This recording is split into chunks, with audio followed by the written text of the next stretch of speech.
Sempre diem que la Unió Europea no té un govern com a tal, però sí tenim una institució que actua com si fos el govern de la Unió Europea. Avui et presento la Comissió Europea, la institució més important de la Unió Europea. La Comissió Europea té molts poders, gestiona les polítiques, proposa les lleis i també s'encarrega que tots els estats membres compleixin amb la normativa europea. De fet, per això se l'anomena la guardiana dels tractats. Però crec que una de les funcions més importants de la Comissió Europea és escoltar a la societat, al teixit empresarial i també als estats membres per saber què esperen de la Unió Europea per poder proposar les lleis. I qui està al capdavant d'aquesta institució tan important?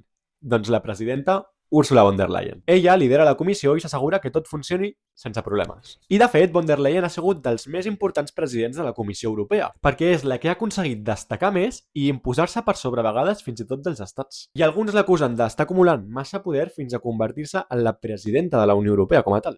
La comissió està formada per 26 comissaris més la presidenta, un de cada estat membre. Cadascun d'ells responsabilitat d'un tema en específic, des d'exteriors fins a cohesió, ampliacions i per primera vegada a la història, defensa també. Alguns han proposat que aquesta comissió es converteixi realment en un govern de la Unió Europea i que en comptes d'estar compost per 27 comissaris es compongui per ministres, amb menys ministeris i més poder cadascun.